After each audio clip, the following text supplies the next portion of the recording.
صل على سيدنا أعوذ بالله من الشيطان بسم اللہ الرحمن الرحیم. السلام علیکم خواتین و حضرات.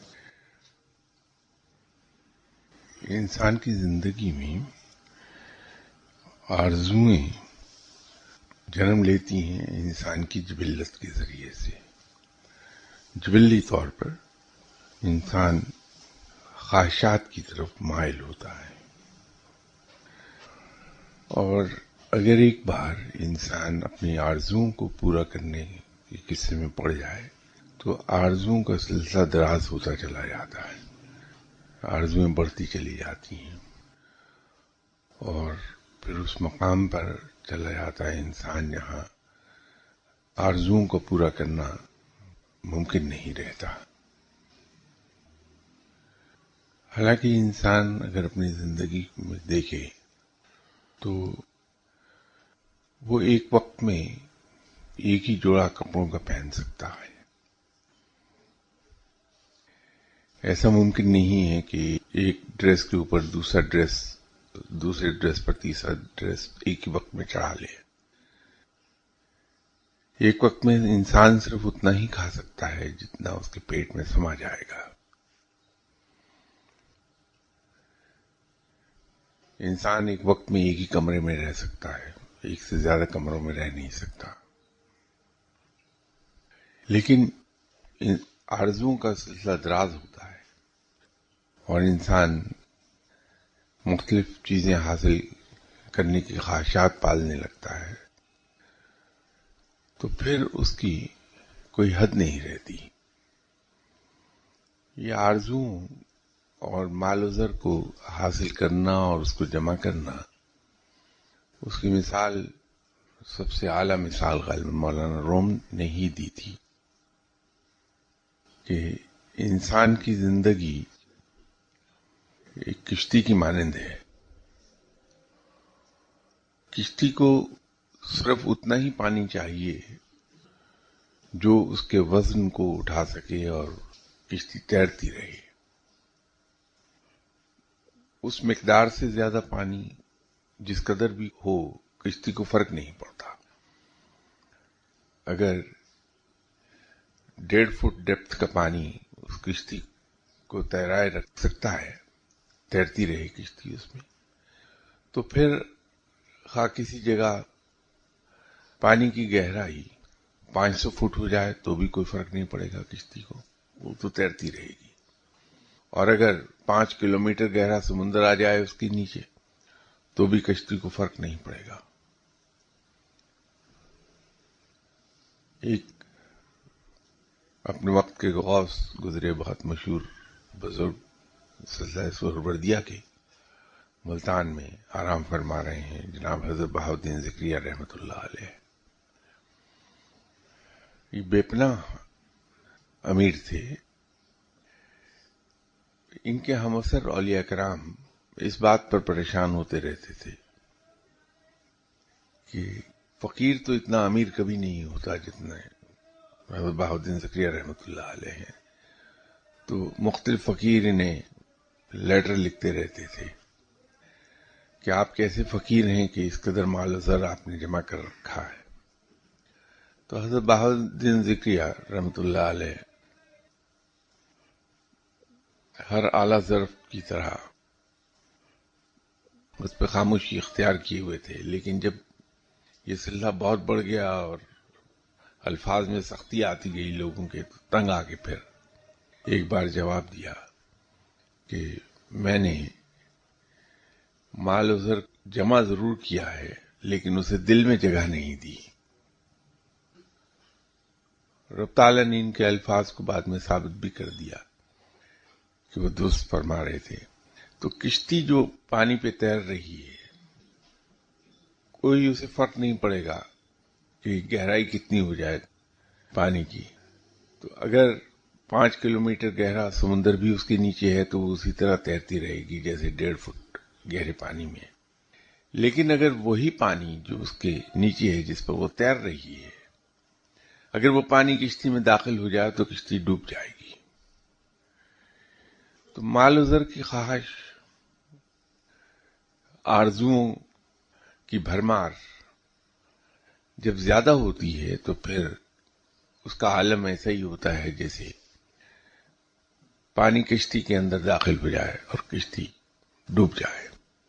انسان کا نفس جب منہ زور ہو جائے اور آرزویں بہت بڑھ جائیں تو پھر وہ بربادی کی طرف جاتا ہے انسان. ہمارے ہاں یہ سوال عام طور پہ لوگ کرتے ہیں کہ صاحب اس ملک میں کیا خرابی ہو گئی، اس ملک کا بنے گا کیا.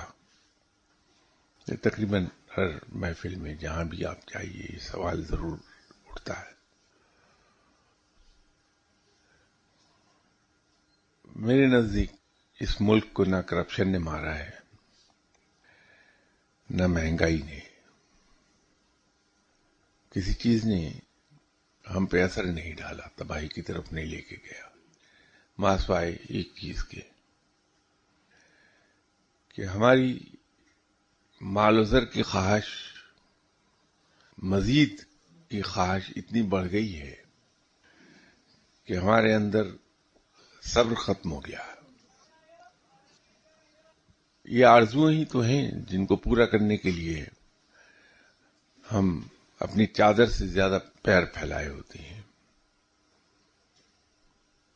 اور جب انسان چادر سے زیادہ پیر پھیلاتا ہے تو اسے غربت گھیر لیتی ہے.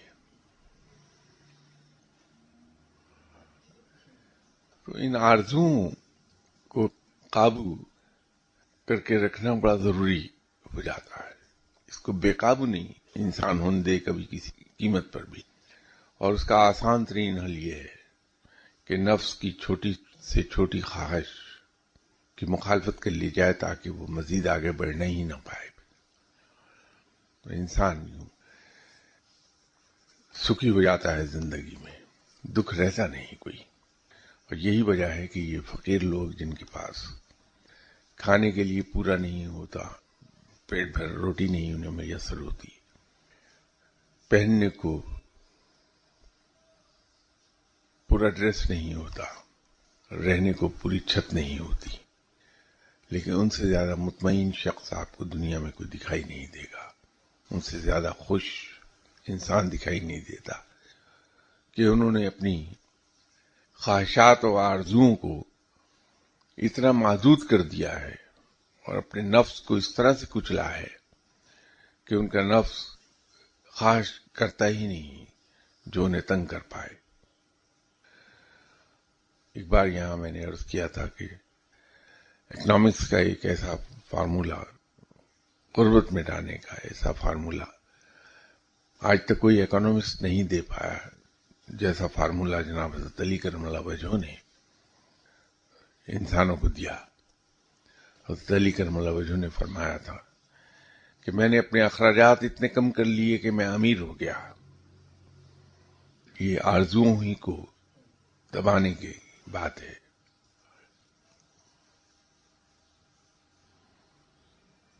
کسی صاحب نے لاسٹ سنڈے بات چونکہ لمبی ہو گئی تھی تو یہ سوال رہ گئے تھے کچھ. کسی صاحب نے پوچھا ہے کہ کیا ابھی تک فطرت کی تشریح کر کے لاز بنائے جا رہے ہیں، اور اگر ایسا ہے تو کیا نیچر کو صرف پازیٹو بنیاد پر تشریح کر کے قوانین بنائے جائیں.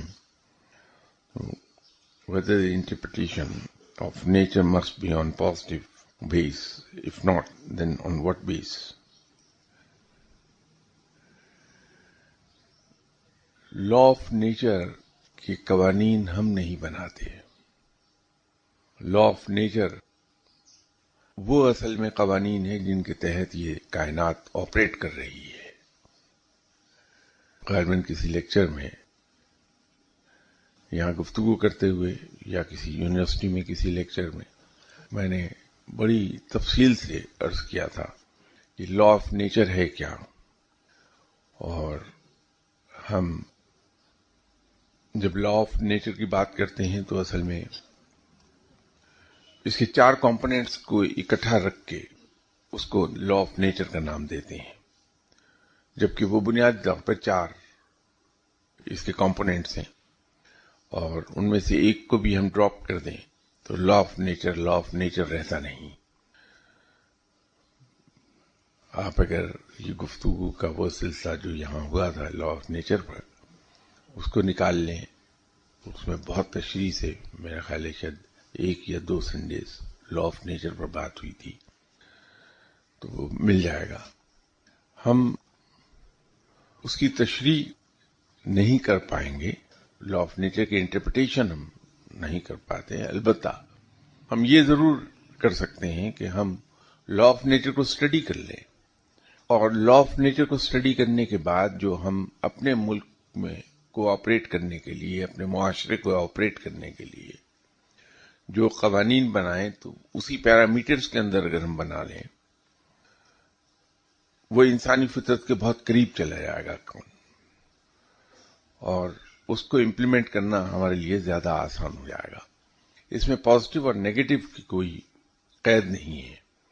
صرف لا آف نیچر کے ان 4 کمپوننٹس کو سمجھ کر اس پر بیس کر کے ہم اپنے بینیفٹ کے لیے قوانین بنا سکتے ہیں زندگی گزارنے کے لیے. تو زندگی آسان ہو جائے گی، کیونکہ وہ انسانی نیچر کے بہت قریب ہوگا.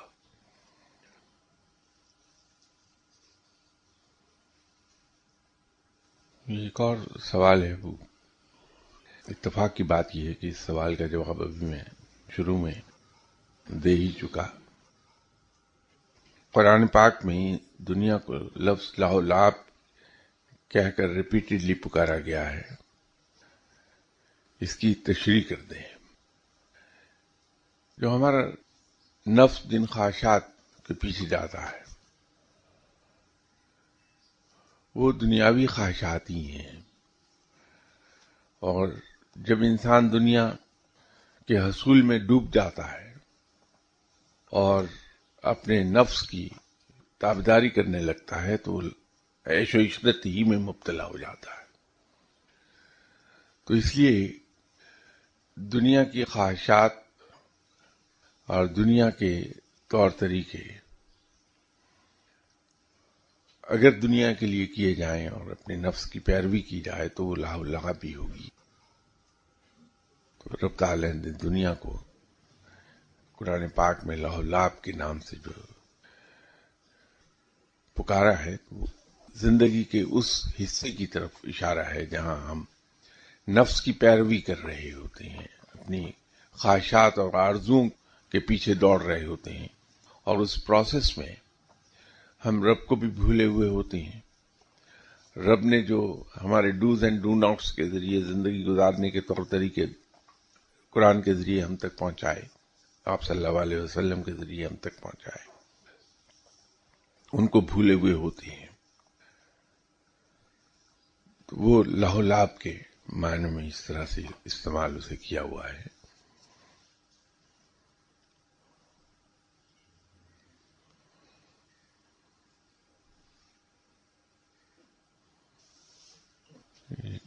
معلوم نہیں سوال کا مطلب اس سے کیا ہے. جن صاحب نے بھی پوچھا ہے، السلام علیکم، بڑے شاہ صاحب سید یعقوب علی شاہ صاحب خواب میں آئے تھے اور میرے ساتھ کافی دیر صدر پنڈی میں گھومتے رہے.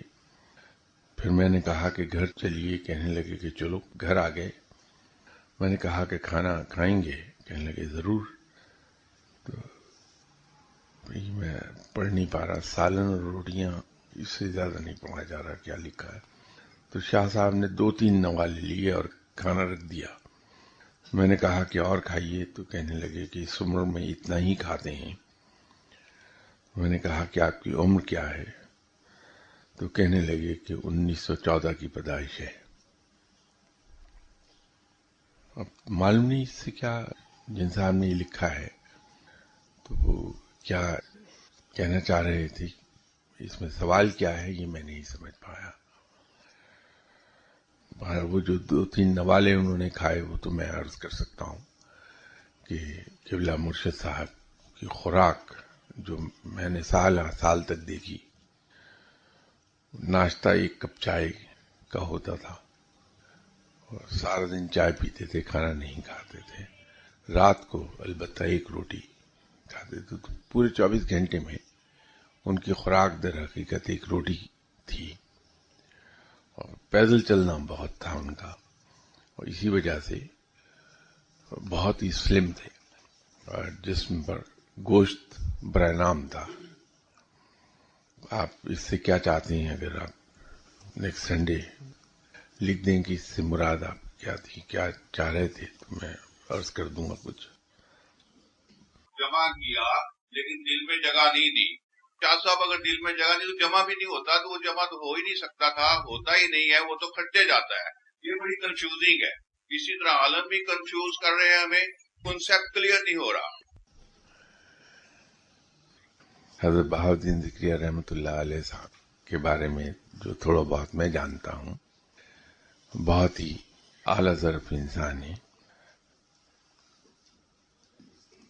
حضرت بہاؤالدین ذکریہ رحمۃ اللہ علیہ در حقیقت خاندانی رئیس تھے، تو یہ جاگیر جو ان کے پاس تھی، جو کاروبار ان کا تھا، یہ موروثی چلا آ رہا تھا۔ یہ دولت ان کی اپنی پیدا کردہ نہیں تھی، بلکہ یہ موروثی دولت تھی جو ان کے پاس تھی۔ اور جہاں تک خرچ کرنے کی بات ہے، تو میں نے ابھی بھی عرض کیا تھا کہ جو الفاظ انہوں نے فرمائے تھے کہ میں نے مال و زر جمع ضرور کیا ہے لیکن اسے دل میں جگہ نہیں دی، تو اس کو رب تعالیٰ نے ثابت بھی کر دیا۔ یہ میں نے عرض کی تھی ابھی۔ وہ ہوا یوں تھا کہ جب ایک خط کا جواب حضرت بہاؤالدین ذکریہ رحمۃ اللہ علیہ صاحب نے اس صورت میں دیا جو میں نے عرض کیا کہ میں نے مال و زر کو دل میں جگہ نہیں دی، تو اللہ تعالیٰ نے ان کی سچائی کو یوں ثابت کیا کہ کچھ عرصے کے بعد ریاست میں قحط پڑ گیا تھا، اور وہ قحط اس قدر شدید تھا، خشک سالی اس طرح سے آئی کہ اناج اگا نہیں بالکل۔ تو ریاست کی حکومت نے عوام میں غلہ تقسیم کیا، حتیٰ کہ ریاست کے ذخیرے ختم ہو گئے اناج کے۔ تو حضرت بہاؤالدین ذکریہ رحمۃ اللہ علیہ صاحب نے جب یہ دیکھا کہ خلق خدا تکلیف میں ہے، تو اپنے گوڈاؤنز کے منہ کھول دیے اور اعلان کر دیا کہ ہر شخص اپنی ضرورت کا اناج میرے یہاں سے فری آف کاسٹ لے جا سکتا ہے۔ تو اس کا نتیجہ یہ ہوا کہ جناب حضرت بہاؤالدین ذکریہ رحمۃ اللہ علیہ صاحب کے گوڈاؤن سے خلق خدا کو اناج ملتا رہا ان کی ضرورت کے مطابق، حتیٰ کہ وہ قحط ختم ہو گیا۔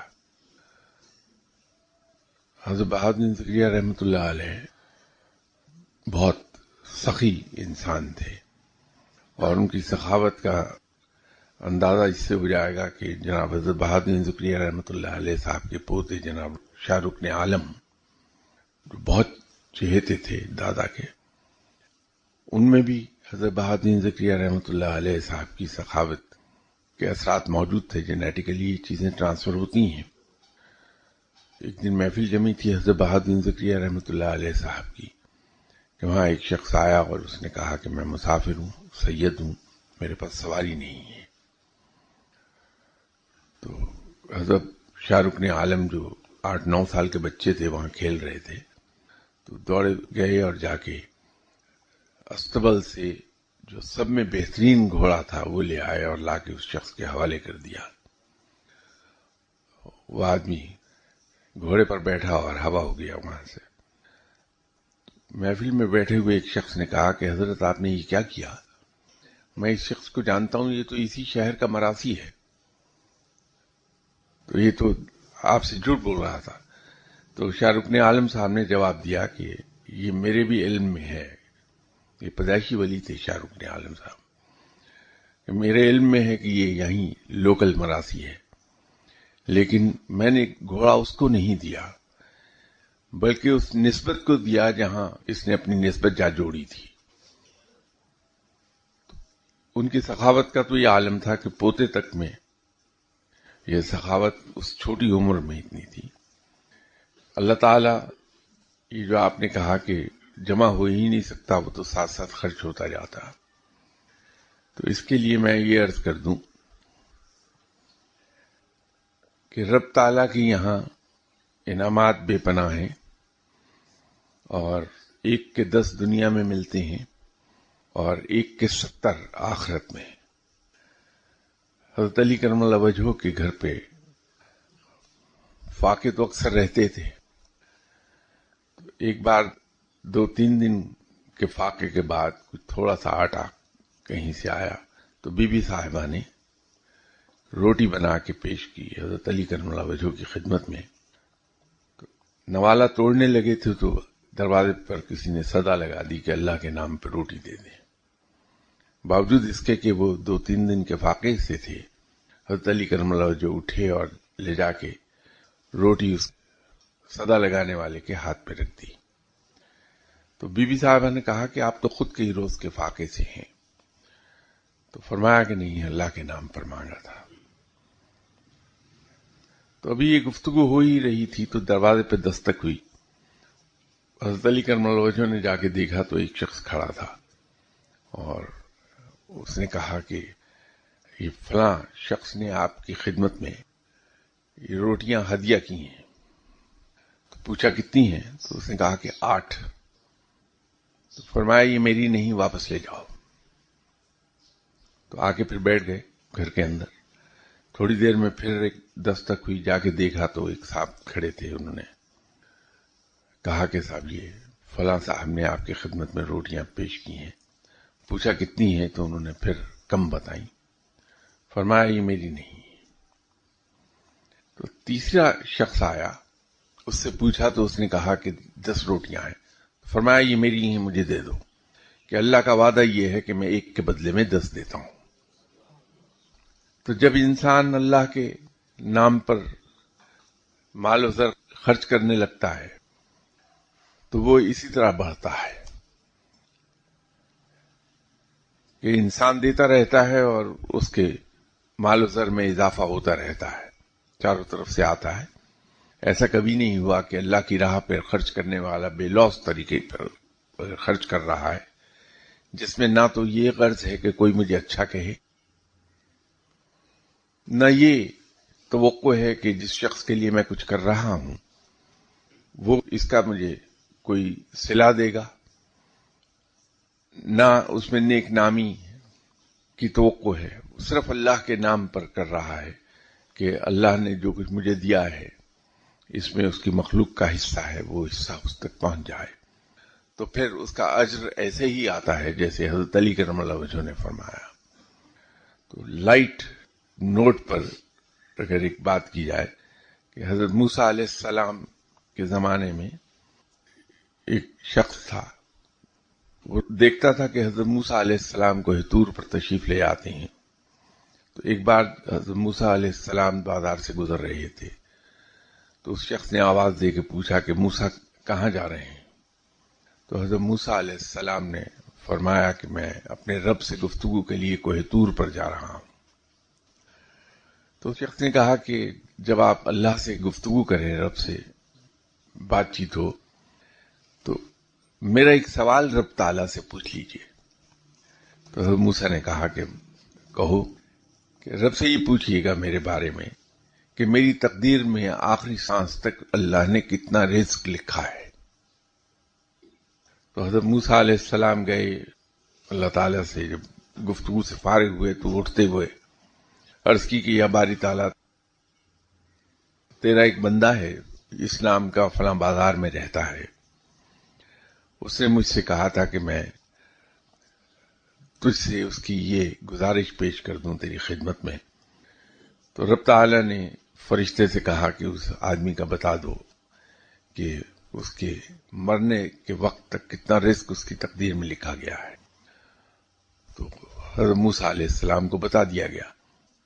جب اس شخص سے حضرت موسیٰ علیہ السلام کی ملاقات ہوئی تو حضرت موسیٰ علیہ السلام نے اس کے سوال کا جواب اسے بتا دیا کہ تمہارے آخری سانس تک تمہاری تقدیر میں اتنا رزق لکھا ہے. پھر جب حضرت موسیٰ علیہ السلام کو طور پر جا رہے تھے تو اس شخص نے کہا کہ آج میری ایک گزارش رب تعالیٰ کی خدمت میں پیش کر دیں. رب سے کہیں کہ جو تو نے میری تقدیر میں لکھ دیا وہ تو میرا ہو گیا، یہ رزق میرا حق ہے. اب تو جو چیز میری ہے میں جب چاہوں تو اس سے طلب کر لوں. تو یہ میری زندگی میں جتنا ٹوٹل رزق تو نے لکھا ہے وہ ایک ہی بار میں مجھے دے دے. تو حضرت موسیٰ نے سمجھایا کہ پاگل نہ بنو، سانسوں پر رزق کو تقسیم کرنا صرف رب تعالیٰ ہی کر سکتا ہے، کوئی انسان ایسا حساب نہیں کر سکتا۔ تم اس رزق کو خرچ کر دو گے، زندگی تمہاری لکھی جا چکی، اس سے پہلے تم مر نہیں سکتے، تو جب وہ رزق ختم ہو جائے گا تو تم سسک کے زندہ رہو گے، تو کیا کرو گے زندگی میں؟ اس نے کہا کہ اس لاجک کو چھوڑیے، میں نے تو ایک گزارش آپ کے سپرد کی ہے کہ رب کی خدمت میں عرض کر دیں۔ تو حضرت موسیٰ نے پھر بھی سمجھانے کی بہت کوشش کی، لیکن وہ شخص بضد رہا۔ جب دیکھا کہ وہ شخص نہیں مان رہا تو حضرت موسیٰ نے کہا کہ ٹھیک ہے، تمہاری مرضی، میں تو اللہ سے عرض کر دوں گا۔ حضرت موسیٰ علیہ السلام نے اللہ کے حضور عرض کر دی کہ یا باری تعالیٰ، جس شخص کے رزق کے بارے میں تجھ سے پوچھا تھا، آج اس نے اس خواہش کا اظہار کیا ہے۔ تو رب نے بھی کہا کہ وہ پاگل ہے، اس کو سمجھاؤ کہ یہ کام صرف میں کر سکتا ہوں کہ رزق کو اس کی ٹوٹل سانسوں پر تقسیم کر کے اسے عطا کروں، یہ کسی انسان کے بس کا کام نہیں ہے۔ تو حضرت موسیٰ نے کہا کہ یہ باری تعالیٰ، میں نے تمام کوششیں کر دیکھی، وہ شخص نہیں سمجھتا۔ تو رب نے فرشتے کو حکم دیا کہ رزق دے دیا جائے۔ تو اس شخص کی تقدیر میں جتنا اس کے مرتے دم تک رزق لکھا تھا وہ یکمشت اسے دے دیا گیا، اور پھر وہی ہوا جس کا ڈر تھا کہ حضرت موسیٰ علیہ السلام ادھر سے گزرے تو دیکھا کہ اس شخص کے خاندان کے سارے لوگ اس کے یہاں کھانا کھا رہے ہیں۔ تو حضرت موسیٰ نے سوچا کہ یہ رزق اب اس کا 6 مہینے یا 8 مہینے سے زیادہ نہیں چلے گا۔ پھر ایک دن ادھر سے گزر ہوا تو دیکھا کہ محلے کے تمام لوگ اور اس کے خاندان کے لوگ وہاں کھانا کھا رہے ہیں۔ تو حضرت موسیٰ نے حساب لگایا کہ یہ 3-4 مہینے میں گیا رزق سارا۔ پھر جو وہاں سے گزرے تو پتہ لگا کہ شہر کے جتنے بھوکے لوگ ہیں وہاں کھانا کھا رہے ہیں۔ تو حضرت موسیٰ نے سوچا کہ یہ 3-4 روز میں ختم ہو جائے گا اب رزق اس کا۔ لیکن ہوا یہ کہ وہ کئی مہینے دیکھتے رہے کہ وہاں شہر کے تمام بھوکے کھانا کھا رہے ہیں اور رزق چل رہا ہے۔ تو ایک دن جو رب تعالیٰ سے گفتگو ہوئی تو حضرت موسیٰ نے رب تعالیٰ سے پوچھا کہ یا باری تعالیٰ، وہ آدمی جس نے اپنی قسمت کا تمام رزق یکمشت مانگ لیا تھا، اس کے یہاں میں نے دیکھا ہے تو جتنے لوگ وہاں کھانا کھا رہے ہیں وہ تو 3-4 دن سے زیادہ رزق جاری نہیں رہنا چاہیے تھا، وہ ختم ہی نہیں ہو رہا، تو کئی مہینوں سے لوگ وہاں کھانا کھا رہے ہیں۔ تو رب نے کہا کہ موسیٰ، اس شخص نے میرے ہی ایک وعدے پر میرے ساتھ سیلز مین شپ لڑا دیے کہ وہ میرے بندوں کو کھانا کھلا رہا ہے، میں اسے 1 کے 10 دیتا چلا جا رہا ہوں، اور یہ سلسلہ اب جاری رہے گا جب تک وہ کھانا کھلاتا رہے گا۔ تو جب انسان رب کی راہ پر خرچ کرتا ہے تو پھر اللہ تعالیٰ اسے یوں ہی عطا فرماتا ہے، اس کے پاس مال و زر کی اور رزق کی کمی کبھی نہیں آتی۔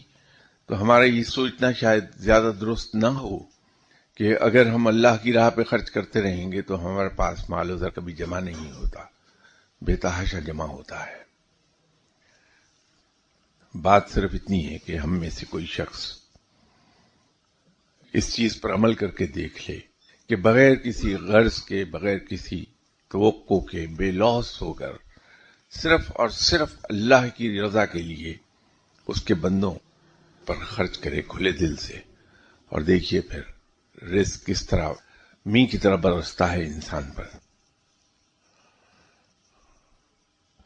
ایک اور کسی نے سوال کیا ہوا ہے کہ دوران سفر درود پاک کا ورد کرنے کے دوران اگر وضو نہ رہے تو کیا درود پاک کا ورد جاری رکھا جا سکتا ہے؟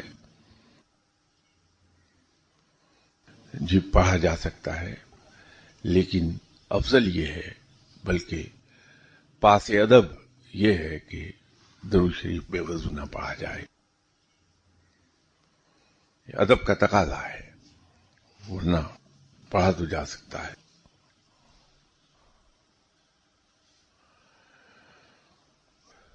کسی صاحب کا سوال کہ مجھ جیسے کچھ نالائق اسٹوڈنٹس اپنے مرشد کی توجہ پانے کے لیے کہ یہ احساس خوشی دیتا ہے کہ مرشد کی توجہ ان کی طرف ہوئی، کبھی لاپرواہی اور کبھی جان بوجھ کر غلطی کر دیتی ہیں، تاکہ ڈانٹ ہی صحیح ان کے قریب بیٹھنے کا زیادہ وقت مل جائے، مگر اندر سے جان نکلی بھی ہوتی ہے۔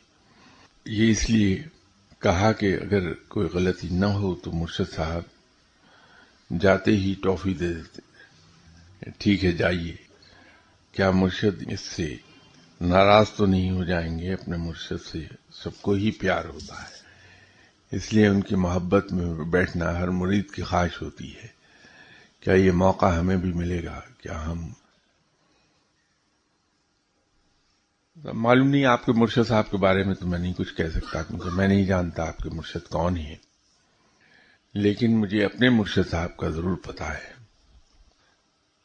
جب میں جا کے بیٹھتا تھا اپنے مرشد صاحب کے پاس تو اپنی جاب کی وجہ سے اور دوسرے اور معاملات کی وجہ سے، باوجود اس کے کہ میں اللہ کو پکارتا تو رہتا تھا، لیکن شاید انا میری بہت اسٹرانگ ہوگی، جس کا مجھے تو اندازہ نہیں تھا لیکن میرے مرشد صاحب کو اندازہ ضرور تھا۔ تو بغیر کوئی غلطی کیے ہی ڈانٹ اتنی پڑتی رہتی تھی، اور وہ بھی خاص طور پر دوسروں کی موجودگی میں، کہ یہی خوف آتا تھا کہ بغیر غلطی کے یہ عالم ہے تو اگر کبھی غلطی ہو گئی تو میرا حشر کیا کیا جائے گا۔ تو کوشش یہ ہوتی تھی کہ غلطی کروں ہی نہیں کوئی، لیکن اب کیا کیا جائے کہ جب آدمی زیادہ محتاط ہوتا ہے تو غلطی کرتا ضرور ہے۔ تو غلطیاں ہوتی تھیں، اور جس قسم کی ڈانٹ سننے کو ملتی تھی اور جو سلوک ہوتا تھا وہ شاید عام آدمی کے لیے ناقابل برداشت ہو جائے۔ بہت شدت کی ڈانٹ پڑتی رہی ہے۔ آج احساس ہوتا ہے کہ اگر میرے اندر یہ کوتاہیاں اور غلطیاں نہ ہوتی تو شاید مرشد صاحب جتنا مجھ سے پیار کرتے تھے وہ اور بھی زیادہ ہوتا۔ ہم یہ غلط سمجھتے ہیں کہ اگر ہم کہیں جائیں اور جا کے جب تک 2-4 گھنٹے نہ بیٹھیں تو شاید ہمارے مرشد ہماری طرف متوجہ نہ ہوں۔ ایسا نہیں ہے۔ ہم دوسروں کے ساتھ جو سلوک کرتے ہیں اس کو اگر اپنی ذات پر منطبق کر لیں اس بات کو، اور ہم یہ دیکھ لیں کہ ہمارے رویے کیا ہوں گے، تو جو ہمارا رویہ ہوگا وہی دوسرے آدمی کا بھی ہو جائے گا ایسی حرکت سے۔ اگر کوئی شخص ہمارے پاس آ کے بیٹھے اور ہمیں اور بہت سے کام بھی کرنے ہیں ظاہر ہے، اور وہ بلا وجہ بیٹھا رہے، کیونکہ ایک پابندی یہ ہو جاتی ہے کہ جب کوئی مہمان آیا ہے تو انسان نے اسے پوری طرح نہ صرف وقت دینا ہے بلکہ کوشش یہ کرنی ہے کہ گفتگو سے اور رویے سے ایسا ہو کہ دوسرا آدمی انٹرٹین ہو کر جائے، محسوس کرے کہ میں جہاں گیا تھا وہاں سے خوش ہو کے اٹھاؤں۔ یہ سنت رسول صلی اللہ علیہ وسلم بھی ہے، اور آپ صلی اللہ علیہ وسلم کا ایک فرمان بھی ہے کہ جب تم کسی سے ملو تو اس طرح سے ملو کہ جس سے تم مل رہے ہو وہ یہ سوچے کہ شاید تم صرف اسی کے ہو۔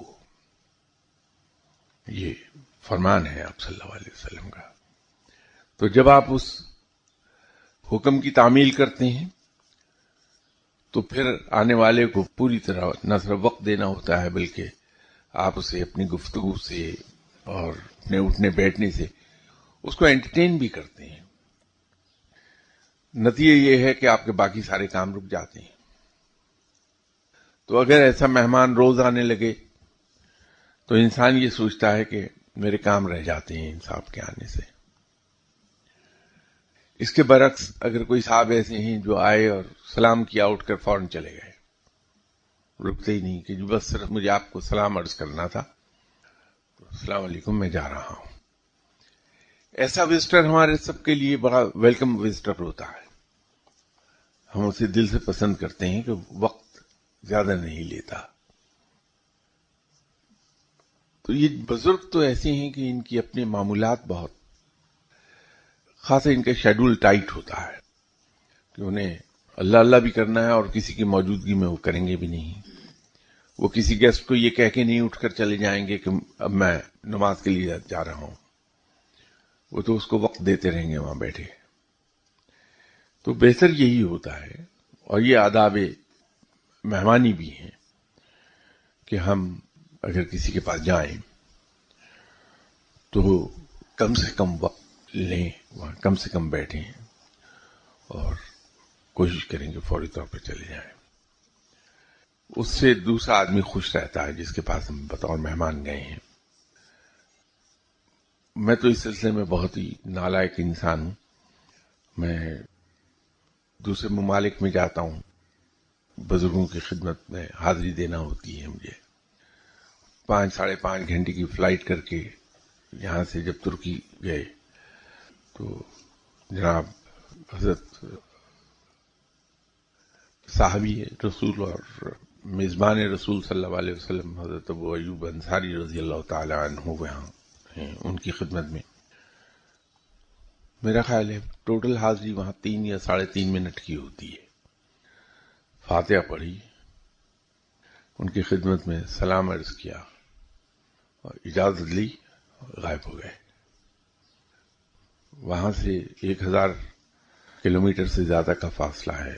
کونیا کا ہے، وہاں مولانا روم ہے، جناب حضرت شمس تبریز سبزواری ہیں. تو استنبول سے ایک لمبا سفر کر کے کونیا جاتے ہیں. 3-3.5 منٹ کی حاضری، اس سے زیادہ کبھی ہوئی نہیں. بلکہ استنبول میں اگر آپ حضرات جائیں تو میں تو سچی بات ہے کہ ان کے عشق میں مبتلا ہو گیا. وہاں ایک پیغمبر دفن ہے استنبول سے تقریباً کوئی 15 کلومیٹر باہر. جناب حضرت یوشع علیہ السلام بہت ہی پیارے شخص ہیں، بے پناہ پیارے شخص ہیں. اور ان سے ملنے کے بعد میرا نہیں خیال کہ اگر آپ کی ان سے ایک بار ملاقات ہو جائے وہاں فاتحہ پڑھنے کے دوران تو آپ ان کے عشق میں مبتلا ہوئے بغیر رہ سکیں. لیکن وقت میرا وہی 3-3.5 منٹ سے زیادہ میں نہیں رکتا. تو اس کا ایک فائدہ ضرور دیکھا مجھے. یہ نہیں معلوم کہ جو لوگ گھنٹوں وہاں بیٹھتے ہیں وہ کیا لیتے ہوں گے، لیکن مجھے اتنا پتا ہے کہ ان 3-3.5 منٹ ہی میں وہ لاد لدا کے بھیجتے ہیں وہاں سے. اتنا کچھ علم اور اتنی عنایات وہاں سے حاصل ہو جاتی ہیں ان 3-3.5 منٹ میں کہ ان کو سنبھالنا مشکل ہوتا ہے بعض اوقات. تو جتنا یہ اس کی ایک ایگزامپل میں آپ سے یہ عرض کر دوں کہ اگر ایک شخص روز آپ کے گھر پہ آئے اور دروازہ کھول کے اندر گردن کر کے کہی السلام علیکم، اچھا جناب مجھے اجازت ہے جاؤں، تو بات نہ کرے کوئی، تو زیادہ سے زیادہ 3-4 دن آپ اسے برداشت کر پائیں گے. چوتھے دن اسے روک کے خود ہی پوچھتے ہیں کہ بھائی تم روز سلام کرنے آتے ہو، کوئی کام ہے تمہیں کیا؟ تو اس کے جواب میں پھر وہ یہ کہہ دے کہ نہیں مجھے تو کوئی کام نہیں، میں تو صرف آپ کی خدمت میں سلام عرض کرنے آتا ہوں، مجھے آپ سے پیار ہے، وہ سلام عرض کرنا ہوتا ہے، کام نہیں ہے کوئی. تو آپ مجبور ہو جائیں گے کہ گھر میں افراد خانہ کو اور اپنے ملازموں کو یہ کہیں کہ بھائی یہ آدمی اگر کبھی کوئی کام کہے تو اس کا کر دینا. اور اس کے برعکس اگر ایک آدمی روز آئے اور آ کر ایک نئی فرمائش آپ سے کرتا رہے تو 5-6 مرتبہ فرمائش پوری کرنے کے بعد آپ یہ اسے کہیں گے کبھی اس کے بغیر بھی آ جاؤ، بھائی بغیر فرمائش کے بھی کبھی آ جاؤ تم. اب دیکھیے دونوں میں کتنا فرق ہے. تو ان بزرگوں سے بٹورنے کا آسان طریقہ یہ ہے کہ ان کے سامنے روز ایک نئی فرمائش رکھنے کی بجائے صرف اتنا رکھیے. میں بھی ایک زمانے میں میں نے ایک بار مرشد صاحب سے عرض کیا، کچھ دعا کے لیے کہہ دیا. تو جناب میرے مرشد جو تھے ان کی خدمت میں تشریف لاتے تھے کچھ صاحب علم لوگ بھی.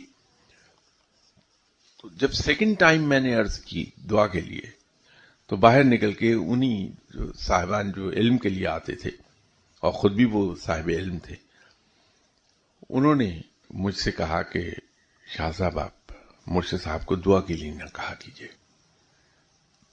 تو میں نے وجہ نہیں پوچھی، میں نے کہا اچھا ٹھیک ہے. تو میں نے پلٹ کر کبھی دعا کے لیے پھر کہا نہیں. لیکن جو وقت گزرتا گیا کچھ اصلاح کی سنگن ملی مجھے، تو پتہ یہ چلا کہ وہ جن صاحب نے بھی مجھے منع کیا تھا کہ مرشد صاحب سے دعا کے لیے کبھی نہ کہیے، تو کتنی بڑی فیور کی تھی انہوں نے مجھے. اس لیے وہ اب آ کے پتہ چلا کہ وہ قصہ کیا تھا. اگر میں نے مرشد صاحب سے دعا کرا لی تو وہ تو بڑی ذمہ ہو گیا کہ جو اس نے کہا میں نے دعا کر دی، جان چھوڑی. اور اگر میں دعا کے لیے نہ کہوں تو مجبور ہیں خود میرا خیال رکھنے پہ، تو از خود وہ دعا کرتے رہیں گے ہر طریقے سے. تو اب آ کے سمجھ میں آئی یہ بات، یہ قصہ کیا تھا. تو یہ ضروری نہیں ہوتا کہ آپ اپنے مرشد صاحب کے پاس جائیں تو ان سے دعا ہی کا کہیں، بلکہ میری گزارش تو یہ ہوگی کہ اپنے مرشد صاحب سے دعا کے لیے کبھی نہ کہیے. آپ ان کو مجبور کر دیجیے کہ وہ خود آپ کا خیال رکھیں.